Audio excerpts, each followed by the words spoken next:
We've just landed at the Abu Dhabi airport, but our hotel for the night is in Dubai. So we're going to try to pack as much of Abu Dhabi as we can see into one morning, then hop in the car and take the 1-hour drive north into Dubai to check in. Good morning! It's 3 a.m. in Abu Dhabi. We've landed, gotten through passport control. The new terminal is gorgeous, by the way. And now we've just checked out our rental car. We're going to be exiting here in just a second once we've finished adjusting all the settings.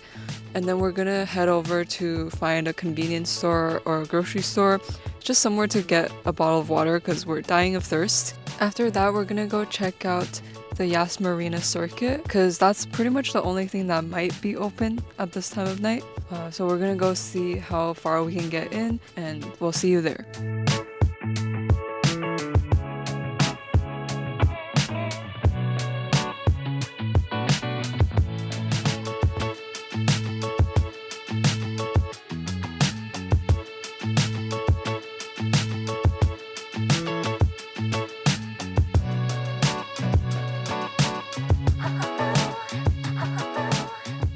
Water secured, something to do, failed. Bro, this is literally a McDonald's! Are you hungry? Okay, bro, what else can we do? We can go eat. Exciting news, we have finally found something to do. McDonald's. We went to the Yas Marina circuit, but everything was closed, couldn't find parking. Now we're at a convenience store. Managed to get some huge bottles of water. We got 6 liters of water for 2 Canadian. Hopefully this will last us the rest of the day. We're gonna head over to McDonald's now just for something to do really, but we're also hoping they have some exciting menu items that we don't have in Canada. How much are these? The stuff that we have at home.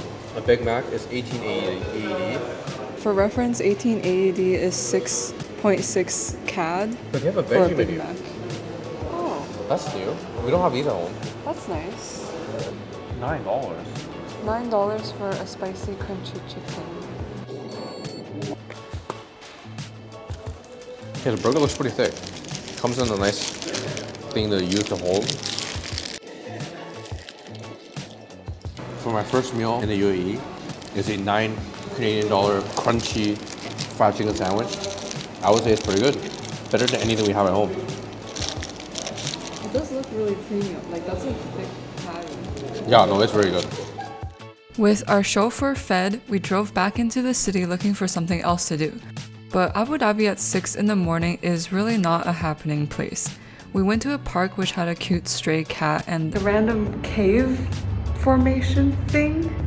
What we were mainly hoping to see in Abu Dhabi was the Sheikh Zayed Grand Mosque, but it doesn't open until 9, so while we wait, we're going to drive to the Louvre. No, not the Paris Louvre, the Abu Dhabi Louvre. So after killing a few hours at McDonald's at a local park, we've made it to our way at the Abu Dhabi Louvre Museum. This museum has famously bought the Louvre name for $50 million for the right to use the name. However, for us, it's closed on Mondays, so we won't be able to go in. But we did catch it at sunrise, which disappeared extremely quickly. But I'm pretty happy that we got to see it. This is our first ever sunrise in the Middle East, so it feels pretty special. Finally, stores are starting to open now, so we head in the direction of the mosque. It turns out the Grand Mosque is right next to a mall, which, as you'll see, is a bit of a running theme in this country. You actually have to go through the mall to get to the visitor's entrance. Please note, like most religious places, this mosque has some pretty specific rules on covering yourself. Entry to the mosque is free, but you do have to book a time slot in advance on their website because they only let a certain number of people in at a time. First, we passed through security, where we had to give up our microphones, but all of our cameras and phones were allowed. Then they scanned our tickets. Finally, after many walkways and escalators, we finally arrived at the mosque.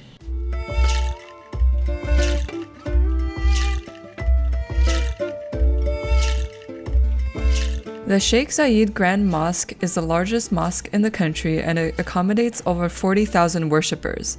It's named after Sheikh Zayed bin Sultan, who was the founding father of the UAE, and he's also buried here. Construction on this mosque started back in 1996 and it took 11 years. It was finally completed in 2007.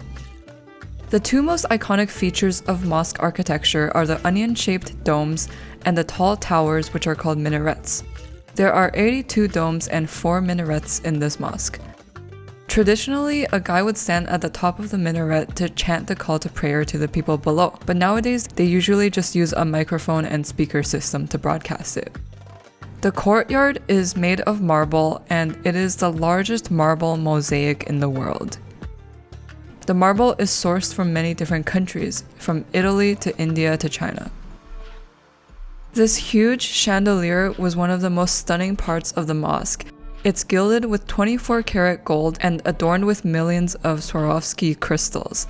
But wait, there's not just one of them, there's a total of 7 in this building. This carpet is another one of their claims to fame. It took 1,200 artisans to make over 2 years, and it's the world's largest hand-knotted carpet. Overall, it took us half an hour to walk through the whole place, but I'm sure you can spend even longer. It's absolutely huge. Some places are roped off, but in general you get pretty good access all around the mosque. Coming first thing in the morning is definitely the move because there aren't too many people around. It's crazy how they can keep such a massive, intricate, open-air structure so pristine and beautifully maintained. I didn't see a single cracked tile or a speck of dust anywhere.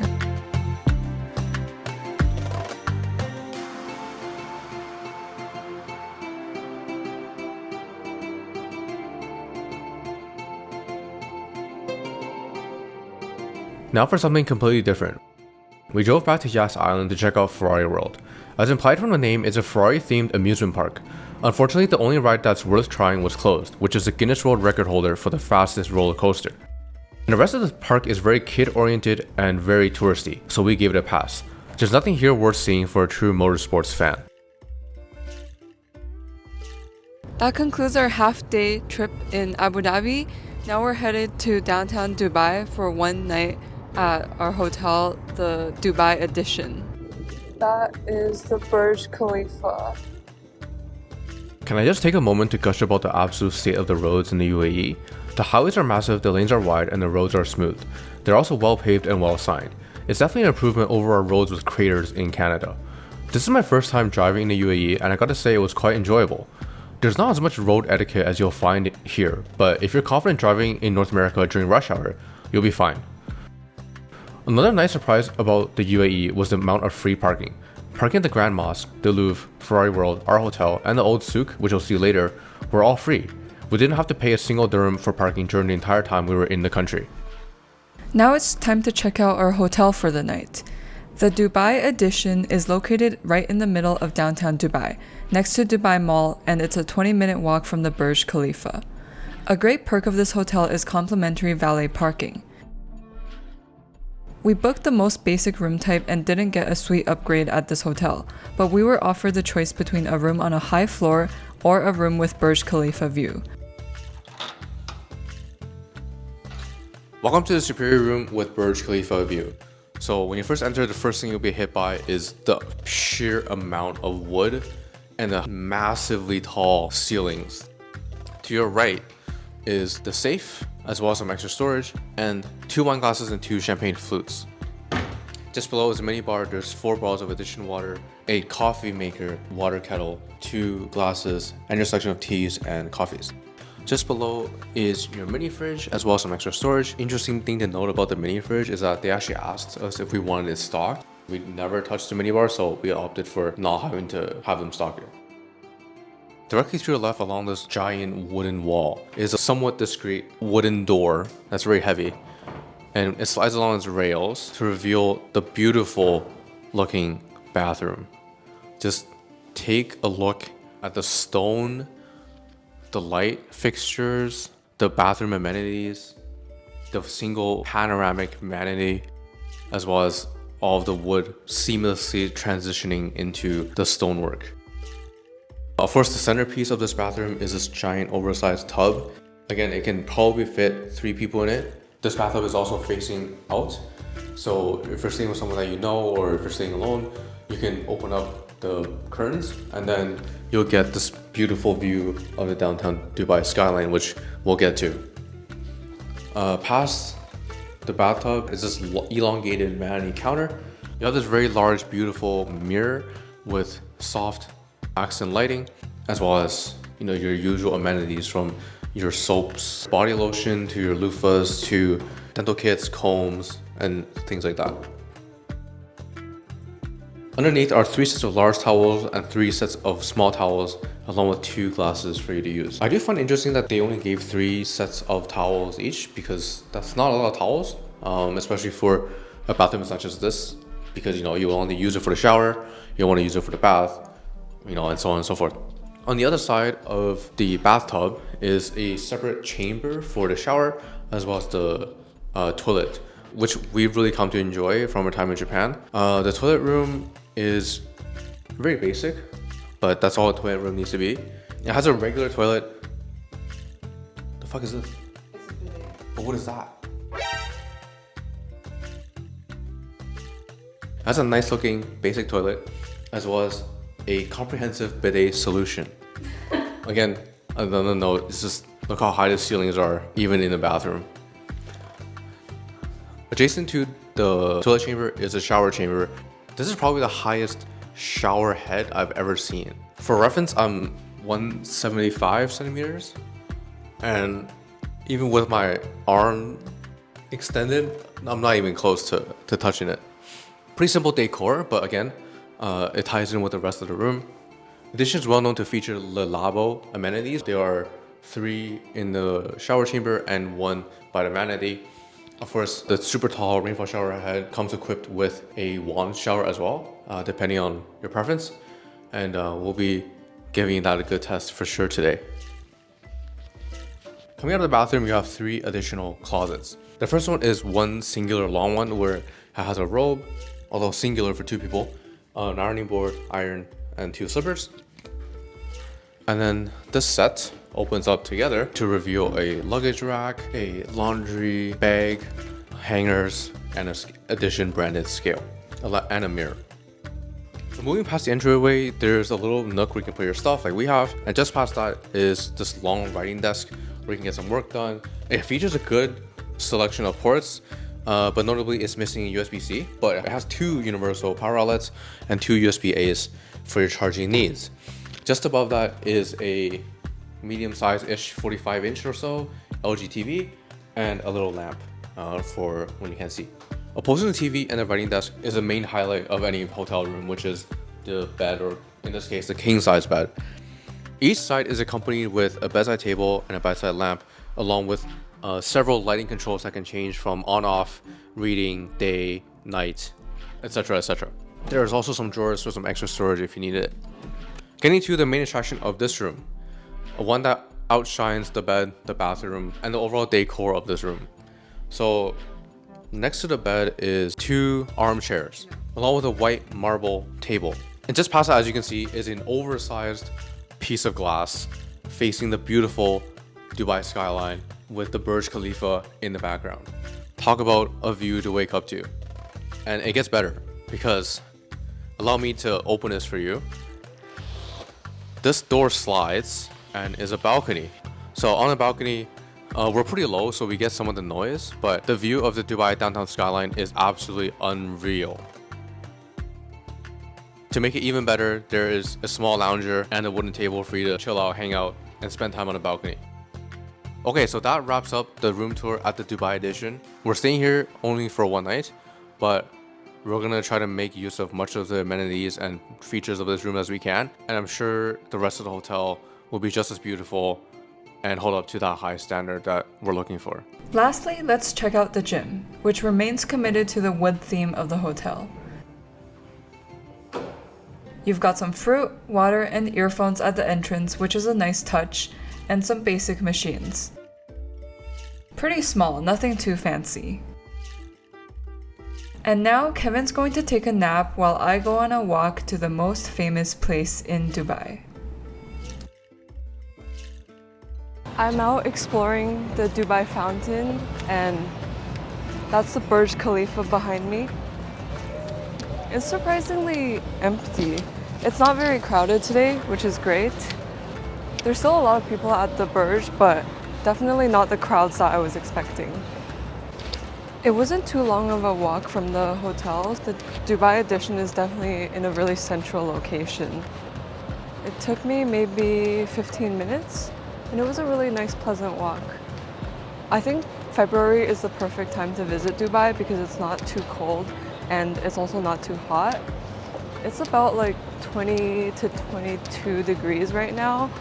So, I mean, like you can just wear shorts and a t-shirt or a t-shirt and jeans and you'll feel pretty comfortable. Like everywhere else in the UAE, this park was immaculate. I couldn't walk a meter without seeing a maintenance worker, whether they were on the street or even in the fountain. You might be wondering why I didn't go into the Burj Khalifa itself. That's because tickets for the highest observation deck start at 400 AED or 150 Canadian dollars. But standing at the bottom and looking up is free. Next, we hopped back into the car to visit the souks of Burj Dubai, which is the oldest part of the city. The old souk primarily sells textiles, while the spice souk sells, well, spices.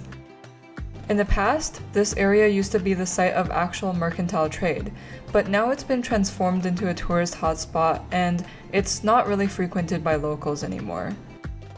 What we found was a smattering of shops selling clothes, jewelry, and souvenirs with very loud and pushy salesmen.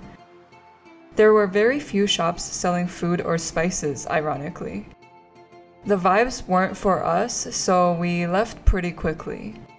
To finish our day, we ventured into Dubai Mall to look for dinner, which turned out to be an adventure in itself.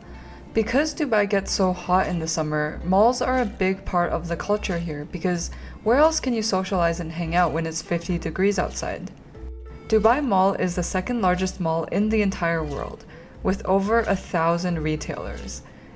It's got an aquarium, an Olympic-sized skating rink, an indoor Chinatown, a VR amusement park, a massive waterfall, and more stuff that we didn't even see. We spent an hour wandering and didn't even cover all of it. We ended up going to Shake Shack for dinner, which is the first time for Kevin and I. We had asked our concierge at the hotel to find us a good shawarma place, but they looked at us like we had two heads. Are guests at the addition too good for shawarma or something? In the end, their recommendation was, quote, "There might be something at the mall food court," which wasn't very encouraging, so we decided to try Shake Shack instead, because we figured it would be consistent.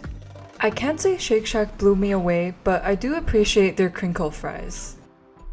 And that's curtains on our first day in the United Arab Emirates. We'll be back in Dubai at the end of our trip, but in the next video we'll be driving north to Ras Al Khaimah, which is the northernmost of the 7 Emirates. We'll be staying at a resort called the Ritz-Carlton Al Hamra Beach,